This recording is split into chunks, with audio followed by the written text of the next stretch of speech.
infusion of positive energy into the lives of single Latter-day Saints everywhere. This is Joy in the Journey Radio.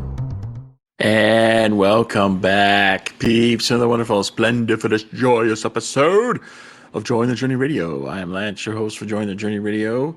Today, you can see we got a new platform today. So here we've got Joy in the Journey Radio. This is episode number 315. And we're starting off 2024 with a bang, right? I mean, because we already got this new wonderful platform here. So I'm going to deviate a little bit. I mean, usually the schedule is going to proceed that we go through each of the four aspects of life model. And so, each of the generally 4 weeks to a month. There's 1 week each quarter where you're going to have a fifth week, but generally 4 weeks to a month. So that's going to be one aspect of that life model for each week. And typically we're going to be looking at the spirit aspect on the first week. But I decided to shake it up a little bit, start out with. So today we're going to look at the heart. And specifically, we're going to be looking at relationships. And even more specifically, we're going to be looking at the relationship with the very, very special someone that we all long and pray to receive in our lives. Yeah. So, as I think about this topic, and we're at the start of a new year, I think my message for you today should be resolve to be more. If you lack what it is you want in your life, well, it's probably because you're not what you need to be in order to have it. Because if you were what you needed to be in order to have it, you would probably have it. Now, it's not, the one doesn't necessarily follow the other. It's not like if you have what you need to be again, tongue twisted here. It's not like if you are what you need to be in order to have what you want to have, that you're necessarily going to have it. I mean, there are instances where you just haven't crossed with the right person yet. And that's the thing that we all jump to, right? We want to believe that we don't need to make any changes in us, that we're good enough as we are. In fact, many of us believe we're not only good enough, we're stellar. We got that mentality that says, I am royalty, worship me. Why aren't you plebes worshiping me? Some people act like that. And these people clearly have the natural mindset and not the covenant mindset that we've talked about here on the Joy in the Journey radio program. So that's a whole topic for another time. But it is possible that you are what you need to be in order to have what you want to have. I think for the vast majority of us, though, that's not the case at all. I think for the vast majority of us, we're not what we need to be in order to have what we really want to have. And so we need to be making some changes in us. And coming to that point, embracing that conclusion is difficult for a lot of people. It's really normal, like I said, for us to believe that we don't need to change anything about ourselves in order to have what it is that we want to have. And yet the laws of the dating journey, as I call them, are immutable. If you want to progress to any stage in the dating journey, you're going to need to have the agreement that's connected with that stage. And the way you secure an agreement, not only in the dating journey, but in any area of life, to secure any agreement, you need to be agreeable enough. And if you are agreeable enough, you get the agreement. Now, there's levels of being agreeable enough, right? Because if you're like super over the threshold, then Yeah, you get, boom, decision made right there. Come on, let's go. I'm ready. I'll take you on. Right. But, if you're the closer you're at a threshold, the more you're going to have to work to open the eyes of the other person. And this is where, it becomes really helpful to keep in mind the differences between the way men and women think. Again, we've talked about this on the program before. Men are naturally hardwired to think with intellectual logic. Women, on the other hand, are naturally hardwired to think with emotional logic. Now, notice how no matter if you're a man or a woman, I'm describing the way you're designed to think naturally. This is what's with the natural hard wiring in your body, with the biology. Notice how I'm describing it in either instance as logic. I mean, I can't tell you how many, men, and I was even one of these men at one time, think, oh, women are just not logical. They're so illogical. They don't make any sense. Of course, the women are saying the same thing about the men. A lot of women are saying the same thing about the men, right? It's like, we're not understanding. If you try to interpret a man's actions through a woman's logic process, it's not going to make sense, because men aren't making decisions based on a woman's logic process. They're making it on a man's logic process, which is based on intellectual logic and not emotional logic. And of course, you flip that around, you're going to get the same thing, because, the woman is making a decision typically with emotional logic, whereas the man making his decision with the intellectual logic. So we got to come to grips on, when you're making this decision on what's agreeable enough to secure that agreement to get to whatever stage you want to get to in your dating journey, you got to understand that decision is being made with a certain logic base. So what makes sense to accept using intellectual logic may not make any sense whatsoever when you're using emotional logic, and vice versa, right? So you're trying to attract somebody the opposite gender, then what you really need to do is, come to grips with this idea of the logic base that's being used to make the decision of, are you agreeable enough or not? And, we talked about all these concepts here on the program, but, very often, in order to determine what you need to become, I think a factor in that equation needs to be the logic that's being used by the decision maker on the other side. Right? I mean, this that gives you glimpses into the scorecard, as it were. And, what can I say? It's like, you need to come to a point where if you don't, have what you want, then you need to look inside yourself and say, okay, what is it about me that needs to change? Is there something I'm not doing that I need to start doing? Is there something that, I'll flip that around, something I am doing that I should stop doing? And it's this constant iterative process of, make a little adjustment, test it out, see how it works. Make another little adjustment, test that out, see how it works. Too many of us are just expecting, this righteous blessing to come to us, because we're, it's like we have this false assumption that because we're righteous, the blessing should come to us. But that doesn't factor into the decision-making process that's going on, right? So if you're talking about, for example, a woman with a covenant mindset,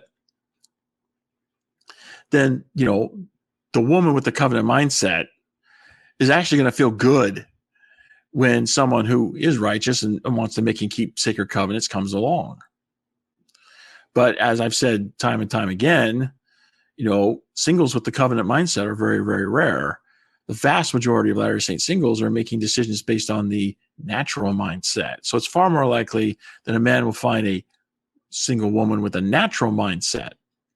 And righteousness doesn't give her tingles, doesn't make her feel good inside. And so what does that mean for her decision? Is she going to accept or reject?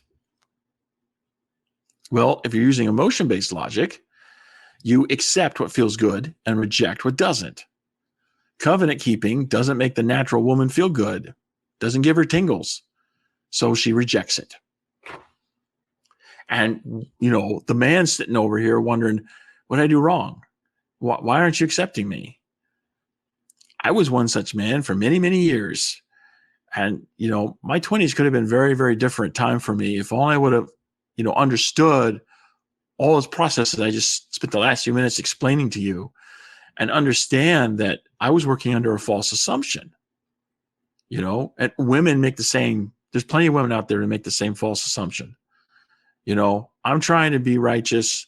My desires are good. Why can't you just love me for me? And the decision-making process is not taking that into consideration. Because again, looking at that argument from an intellectual logic standpoint, it doesn't make sense that we should accept something into our life just because it's good. I mean, think about all the myriad of good things that there are in the world. We don't have space to take in all that is good. Granted, I know, the world seems to be going to hell in a handbasket. Things are really dark right now. A lot of craziness and chaos in the world today. So, I understand if you kind of think, well, what good is there in the world? There is a lot of good in the world. We just need to start looking around to find it, to see it. It's there right around us. We just need to open our eyes, as it were. But just because something is good doesn't mean we should take it in. We don't have the space for all of that. So that makes no intellectual sense whatsoever. So, of course, the man's going to be looking at the woman. It's like, you got to offer me something, right? And again, go back to are we looking at the natural mindset or the covenant mindset? With the natural mindset, we're going to be looking at different set of values. Okay, making and keeping sacred covenants is not a priority for the natural man. What is a priority for the natural man is youth and beauty. Okay, those two things, youth and beauty. Okay, for the natural woman, it's tingles. And what is it that gives the natural woman tingles? Right? Because again, emotion-based logic is you accept what makes you feel good. Right? What is it that gives you tingles? So, of course, this answer is going to vary depending upon the woman and the time in which you ask that particular woman, because the same woman could, want something different emotionally at different times throughout any particular day. That's the nature of emotions. They're fleeting and temporary. They come and go. And so that's not a criticism, by the way. That's just an acknowledgement of fact. So what are the things that would give a natural woman tingles? Well, how about, physicality? I mean, if you look like top shelf alpha, you're basically a male model. Yeah, that's going to capture her attention. So there's physicality there.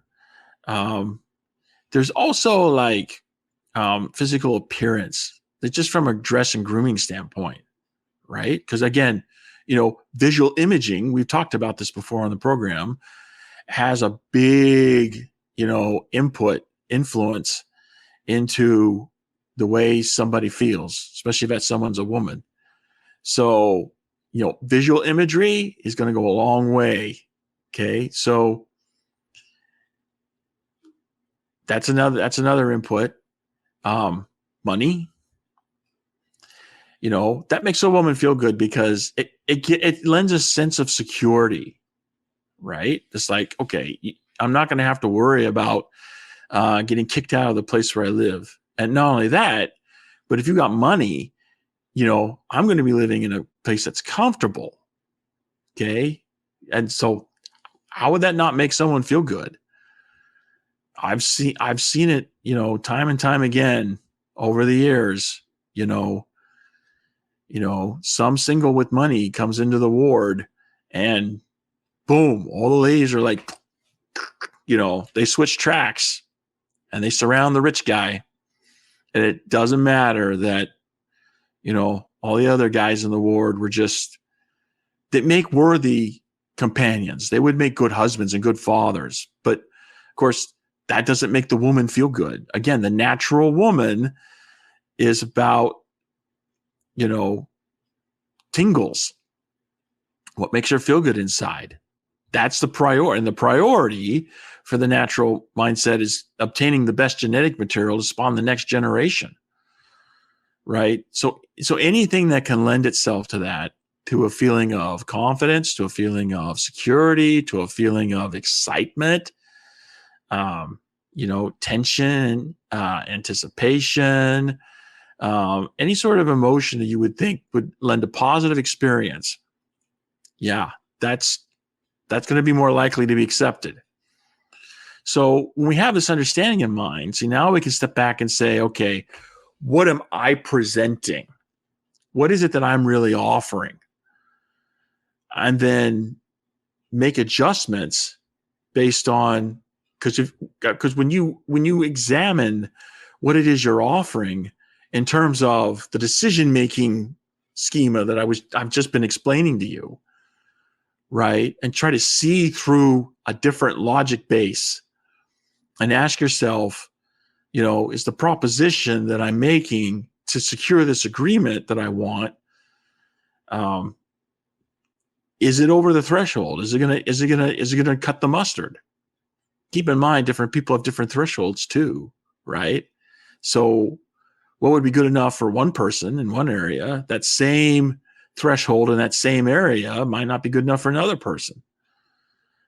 So you don't want to go gaming this too far, but to keep things in a more general context and to play with this sort of decision-making logic anticipation in that general space, I think can help a lot of us singles up our game and give us insight into the changes we need to make in ourselves so that we're actually presenting something that's more agreeable and we're more likely to get what we want to have but don't have. And I think putting our focus there on progressing, on making positive change in ourselves rather than on some end result, I think that's another mistake that a lot of singles make. We put our emphasis and focus on the end result that we don't have. And of course, our focus becomes our reality.